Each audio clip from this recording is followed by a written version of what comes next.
పరిస్థితిలో ఉంది. అప్రాన్ దెబ్బతినింది, గేట్లు కూడా పనిచేయడం లేదు. ఇవన్నీ చూసిన తర్వాత మొన్నటి వరకు నేను ఎన్నికల్లో చెప్పాను, ఈ సంవత్సరం మళ్ళీ ఒకసారి చూస్తే ఎప్పుడు కూడా నేను ఉన్నప్పుడు ఎక్కడ కూడా ఇబ్బందులు వచ్చేటివి కాదు. ఒక ఆస్తి నిర్మాణం చేయడం ఎంత ముఖ్యమో, నిర్మించిన ఆస్తిని కాపాడుకోవడం కూడా అంతే ముఖ్యం. ఒక బిల్డింగ్ కట్టినా సున్నం కట్టకపోతే పాడుపడిపోతుంది. అదే మరి ఒక ఇల్లు ఉంటే కూడా ఊడ్చకపోతే ఆ ఇల్లంతా చెత్తపడిపోయి ఆ డ్యూరబిలిటీ దెబ్బతింటుంది. అదే మరి ఒక ప్రాజెక్ట్ అన్నప్పుడు ప్రాజెక్ట్లో చేయవలసిన పనులు, గేట్లు గరిసేయడం, మెయింటైన్ చేయడం, కాలువల్లో మట్టి తీయడం, ఎక్కడైతే గేట్ల నుంచి నీళ్ళు వస్తాయో అప్రానంతా కూడా పర్ఫెక్ట్గా పెట్టడం, అది కొట్టుకుపోయినప్పుడు కొట్టుకుపోతుందనే ఆలోచన వచ్చినప్పుడు ఎప్పటికప్పుడు సరి చేయవలసిన బాధ్యత ప్రభుత్వాలపైన ఉంటుంది. ఆ సమస్యల్ని నేరుగా పరిష్కరించాలనే వారు ఇక్కడికి వచ్చారు. ఒక 15-20 సంవత్సరాల తర్వాత ఆగస్టు నెలలో రిజర్వాయర్లు కళకళలాడింది. 20 సంవత్సరాల తర్వాత ఫస్ట్ టైం వరుణ దేవుడు కూడా మనల్ని ఆశీర్వదించాడని కూడా నేను తెలియజేస్తున్నా. భగవంతుడు కరుణించి గెలిపించాడు. వరుణ దేవుడు కూడా వర్షాన్ని ఇచ్చి మళ్ళా మనం ఆదుకునే పరిస్థితికి వచ్చాడు. అంటే 70% ప్రాజెక్టులన్నిట్లో నీళ్లు వచ్చాయి.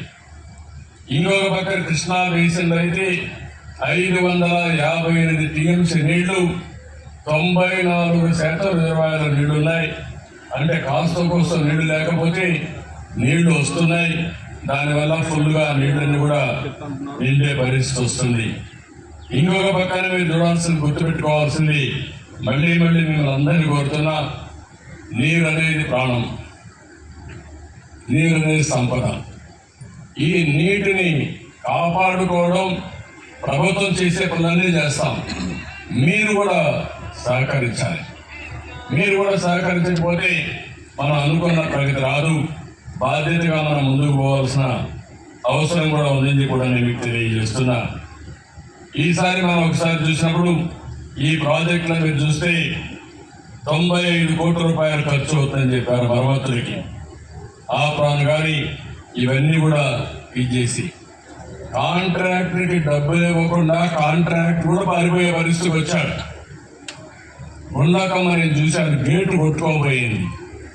ఆ గేటుకు చేయాలంటే ఒక కాంట్రాక్టర్ పిలిస్తే డబ్బులు ఇవ్వకపోతే సరిగా రెండవసారి మళ్ళీ కొట్టుకొని పోతే ఆ కాంట్రాక్టర్ కాలని మొరాయించే పరిస్థితి. ఒక గేటు పెట్టలేని ప్రభుత్వం 5 ఏళ్ళు వాళ్ళు పరిపాలించింది.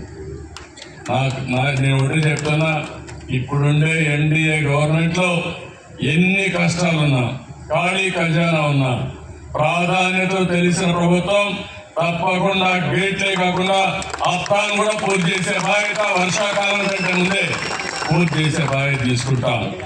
కాంట్రాక్టర్ కూడా పబ్లిక్గా చెప్తున్నా, వర్క్ ఇస్తాం, చెయ్యకపోతే మాత్రం పోలీసులు చెప్పి పట్టుకొస్తాను. మామూలు కూడా కాదు. గౌరవం కావాలంటే గౌరవాన్ని ఇచ్చిపుచ్చుకోవాలే కానీ పెత్తందారిగా నేను మాత్రం కాంట్రాక్టర్ని నా ప్రకారం రావాలి అంటే మళ్ళీ ఒక ఎమ్మెల్యేని పట్టుకోవచ్చు, మంత్రిని పట్టుకోవచ్చు అనుకుంటారేమో కానీ ఆ ఆటలో సాగవని మరొకసారి హెచ్చరిస్తున్నా. ఏ కాంట్రాక్టర్ వస్తాయి ఇది గుర్తుపెట్టుకోవాలి.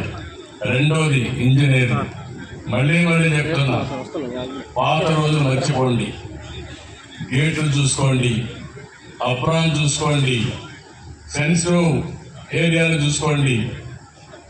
ఎక్కడైనా మొన్నే తుంగభద్రలో కూడా ఒక గేటు కొట్టుకొని పోయింది. పోలీస్ సెంటర్లో కానీ గేటు పోయినప్పుడు కానీ ముఖ్యమంత్రి బయట వచ్చుంటే గుండ్లకంలో 2 సార్లు గేటు పోయేది కాదు.